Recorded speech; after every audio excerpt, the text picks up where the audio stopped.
Interior design trends for 2024. Hi, my name is Meg and I am a serial DIYer and renovator, and I've been researching what is coming up in interior design because I've just been through my own renovation project. Okay, so things that I have seen in my research, diving into number one, and that is this new interior design style that seems to be sweeping the internet, and that is traditional modern interiors. Now, what do I mean by traditional modern? That doesn't make sense, traditional and modern. But obviously everyone's kind of upgrading their homes at the moment, or people are thinking about upgrading homes. I'm finding that, a lot of young people, they can't afford to buy new builds because they're too expensive. They can't afford to buy houses that are done. So things have got to be bought that are a project. So I'm finding that people are renovating their homes. And I think people really are longing for that traditional element of their home now. Everyone's putting paneling in their homes, adding picture moldings to things, and really bringing in that design element and those textures and the lines and the curves and creating that 3D element in their home. So rather than just having straight cut lines where you've got walls meeting the ceiling, people are now adding coving to their new built homes to give themselves that feeling of character and traditional homes that we see on the market that are way too expensive because they are carrying such period features and beautiful features that you no longer see in these new build homes or renovated homes. So I was considering giving this one its own headline, but I am going to include it in traditional modern. I think everyone kind of likes their home to feel like it's relatively up to date and modern and clean and new, but they are finding that this is quite boring sometimes, so they really want to bring in coving, for example, like I just mentioned. So I'm seeing a lot more people. It's kind of moved up from everyone was popping a bit of paneling in, popping some dado rails up and some picture moldings, and now I'm seeing it ramped up and people are now putting coving in. We've recently just put coving in our hallway to give it that little traditional nod.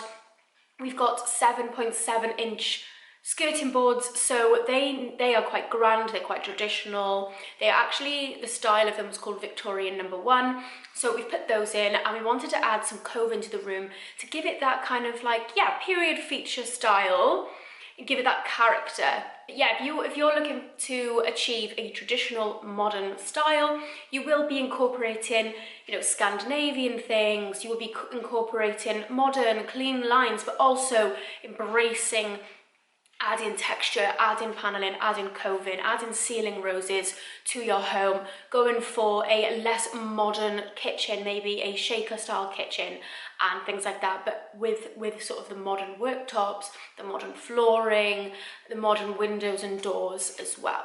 Just to say, if you like this video, then please give me a like or a subscribe. Okay, so the neutral colour, the second one I've got for you is a colour. So we've seen it when IKEA first became absolutely massive. Everyone was going white everything. White tiles on the floor, white furniture, white walls, white cushions. It was just all a lot of white, if you remember that, back in kind of 2010. And then we slowly started seeing this changing to grey. Everyone was putting grey on the floor, grey on the walls, grey sofas, grey everything. And then slowly over the last 5 years, that's kind of warmed into a beige. And now we're seeing everyone include beige in the home.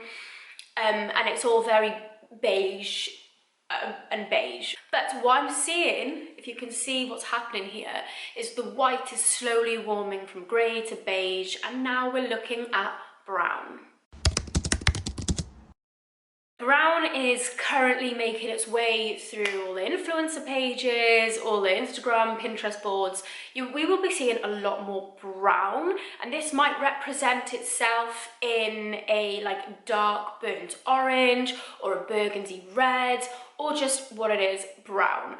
So one of my favorite interior influencers is Lone Fox, and he's just painted his kitchen brown, and it looks amazing. Like, I think if you said that a few years ago, you'd be thinking absolutely not painting anything brown. But brown is coming back, as well as light browns coming away from that beige, maybe going a bit deeper. We painted our old dining room in beige 02 from Lick, and that was such a stunning beige, but it was more browny than beige, and I feel like we'll see a lot more beiges going towards that brown way. And I think, you know, all wood is brown. So the next one I've got for you is using darker woods. So we have very much transitioned from Scandinavian light pine, light woods into slowly bringing in the oak. I feel like oak will never ever go out of fashion, but if you look at the history of wood, back in the 90s we were staining our wood that what we think now is quite that horrible orangey colour. So wood has never actually gone out of style. Like, it is timeless. If you want to have anything in your home, have real wood, because it's something that you can strip back and pop into fashion with any type of stain. So we're seeing a lot more dark wood coming in. But again, it's going with the colours, so I feel like the brown that we're seeing everywhere is now coming to the woods to be really brown as well.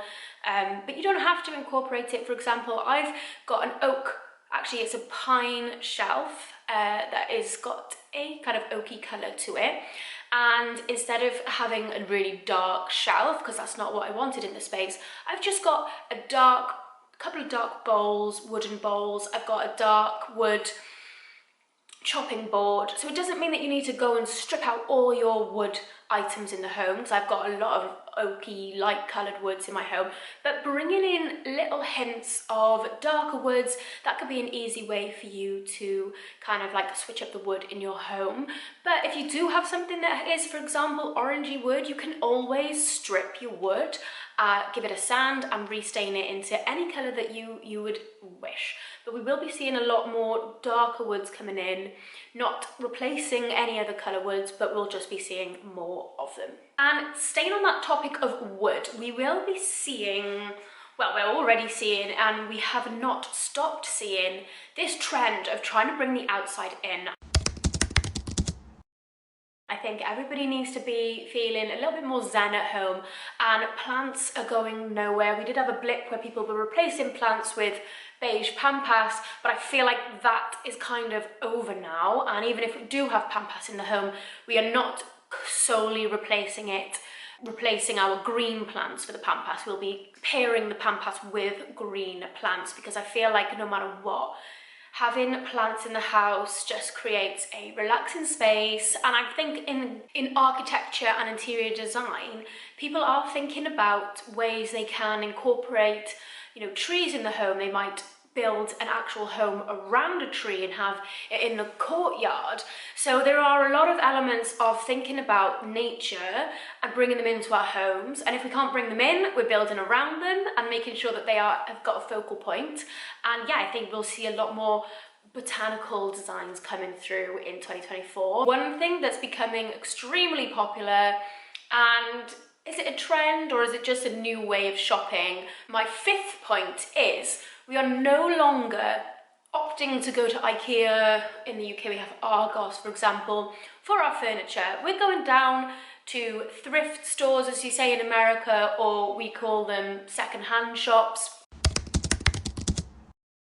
You will be going there to look for a piece of furniture, and our homes will start to look less like IKEA show homes and more like curated pieces with individuality and this beautifulness of unique pieces that have come from different periods of life, and we will either be upcycling them or painting them or stripping them back, like I said earlier, stripping down the orange wood and replacing it with a darker stain. Having those IKEA pieces no longer interest us or our homes, and I think this is why we're seeing the rise in IKEA hacks, because people are coming home with a piece of PAX furniture, for example, and they don't want it to look like every other home that has PAX furniture. They want it to look individual. They want to put their own stamp on it.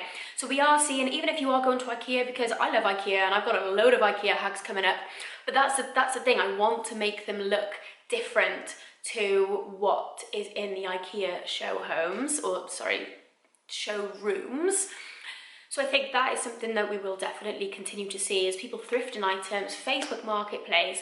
Okay, and the last point I've got for you is I'm seeing a lot of other interior designers say this, maybe because they're American and there's more land in America and houses are bigger in America, but I'm seeing a lot of people say that open plan living is dead. But I don't agree at all. I feel like what I'm seeing from my research, who I'm following on Instagram, what I'm seeing on Pinterest, when I speak to the kitchen designers that I've been working with, all of these different people, they're all saying the same thing, that people, and my architect who also works with clients, they have all said that what people want is open plan living. And I know in lockdown, a lot of us had to find space to work from home, and a lot of us still do work from home. However, I do think this doesn't mean that people don't want open plan living. I understand that if you have an open plan room like we have here, we've got 3 rooms in one. We've got the kitchen, the dining room, and the living room. I could understand that maybe I'd want another space to go and work from, which is why I work from upstairs in a different side of the bedroom. But I feel like in the UK, for example, our houses are not big enough to have open plan as well as then have like 8 rooms downstairs for us all to work in and things like that. I feel like for families, open plan is one of the only ways you can really integrate with the family. So if you've only got 2 rooms downstairs, 3 rooms downstairs, and you open plan 2 of them, and you do have that other separate room. But I do feel like kitchens and living rooms and dining rooms, they are very much remaining in open plan, and I feel like that's what's selling online. It just gives those people, those families, for example, the ability to cook whilst keeping an eye on the children, socialize with their partners. And for me, for example, we hosted a party on New Year's Eve, and it was just very nice to be able to sit around the island, or we could sit at the dining table, or we could have the telly on with the sofa if anybody wanted to sit down and do that. So I do feel like having that open plan living, if it's done right, it works really, really well. And I don't feel like people are going to start putting walls up in between their dining rooms and their kitchens anytime soon. I think we are opening up, because the way it used to be is not how it is anymore. Anyway, I hope that helps with what you're looking to do in your homes in 2024. I know people put disclaimers on these videos to say, you know what, do whatever you want in your home, and I totally agree. However, I'm somebody who likes to keep up with trends. If I'm going to be spending a lot of money on my home, or a piece of furniture, or a kitchen, or a renovation, then I want to know that it has longevity. I don't want it to be something that is then out of fashion in 12 months and I've just invested all this money in. So I do believe that keeping up with trends is a really useful way to not waste money, because at the end of the day, if you look at history, things go in and out of fashion. Anyway, if you like this video, then please drop a comment in the comment box below. Give this video a like and let me know which ones of these trends you're thinking about including in your home this year. So yeah, thank you so much for watching, and I will see you in the next video.